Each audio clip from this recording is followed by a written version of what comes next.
आप देख रहे हैं अल्फा डिफेंस हिंदी में आपका स्वागत है।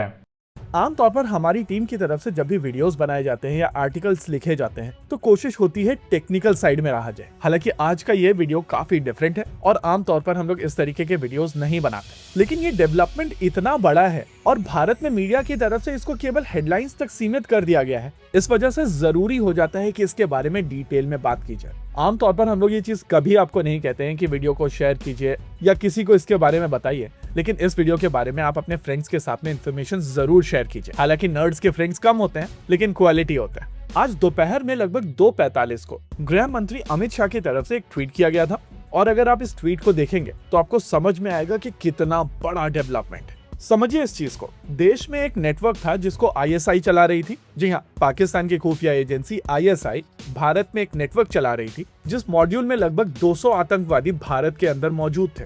इस नेटवर्क का मास्टरमाइंड था शहजाद भाटी, जो पहले एक गैंगस्टर हुआ करता था लेकिन आजकल ये टेरर मॉड्यूल्स ऑपरेट करता है। अब इस पूरी सिचुएशन की ग्रेविटी को समझिए। हिस्टोरिकली भारत में 15 अगस्त और 26 जनवरी के आसपास टेरर अटैक्स होते आए हैं और पाकिस्तान की तरफ से हमेशा कोशिश की जाती है कि इन डेट्स के आसपास किसी भी तरीके का अटैक किया जाए। अब अगर आप होम मिनिस्टर के ट्वीट को जाकर रेफर करेंगे तो आपको समझ में आएगा कि देश में लगभग 200 अरेस्ट हुई हैं, यानी कि 200 स्लीपर सेल्स देश में ऑपरेट कर रहे थे और इनके पास आईडी से लेकर पिस्टल, हैंड ग्रेनेड और बाकी दूसरी तरीके के हथियार भी थे। यानी कि इनकी तरफ से दोबारा से कोशिश की जा रही थी कि 26/11 जैसे अटैक को वापस से एग्जीक्यूट किया जाए और अगर ये लोग अपने मंसूबों में कामयाब हो जाते तो शायद हम लोग भारत में हिस्ट्री का सबसे बड़ा टेरर अटैक देख रहे होते। वैसे अभी आपकी स्क्रीन के ऊपर जो फोटोग्राफ है, क्या आप इनको जानते हैं? ये एक स्पेनिश फुटबॉलर थे या कहें लेजेंड थे जिनका नाम था इका कैसियस फर्नांडिस। कैसियस पूरे फुटबॉल हिस्ट्री में इकलौते ऐसे कीपर हैं जिनके सेव्स के बारे में हम लोग बात करते हैं। नॉर्मली जितने भी गेम्स में गोलकीपर होते हैं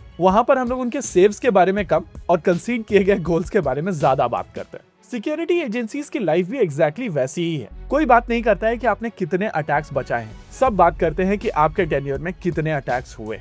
आमतौर पर हम लोग इस चीज को अप्रिशिएट नहीं करते हैं कि भारत में सिक्योरिटी एजेंसीज 24/7 365 डेज किस तरीके से काम करती हैं और ऐसे दो हॉस्टाइल नेबर होने के बावजूद अगर भारत में अटैक्स नहीं हो रहे तो ये एजेंसीज बहुत शानदार काम कर रही। अगर आप समय में थोड़ा पीछे जाएंगे तो आपको याद होगा कुछ समय पहले एक डॉक्टर मॉड्यूल भी पकड़ा गया था जहां पर वो लोग बड़े अटैक प्लान कर रहे थे। और अगर आप इस केस की बात करेंगे तो ये भारत की हिस्ट्री का सबसे बड़ा अटैक हो सकता था, लेकिन सिक्योरिटी एजेंसीज की तरफ से कोऑर्डिनेटेड तरीके से देश में 200 लोगों को पकड़ा गया है, जो इंडिकेट करता है कि एग्जीक्यूशन फ्लॉलेस था।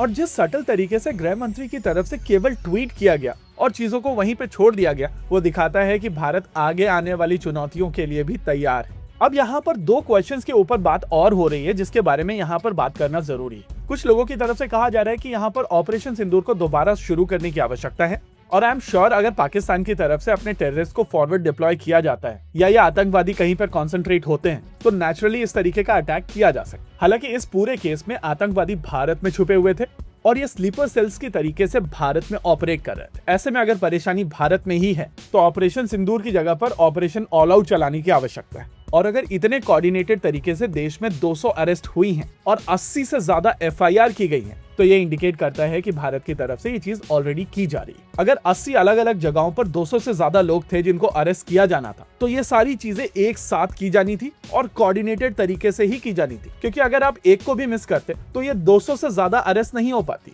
वो लोग चौकन्ने हो जाते और वहां से भाग जाते। एनीवेज, देश की सिक्योरिटी एजेंसीज को थैंक करते हुए ये वीडियो हम लोग यहीं पर खत्म करते हैं और हो सके तो एक थैंक यू ट्वीट यहाँ पर बनता है। वीडियो दोस्तों के साथ में शेयर कीजिए। जय हिंद।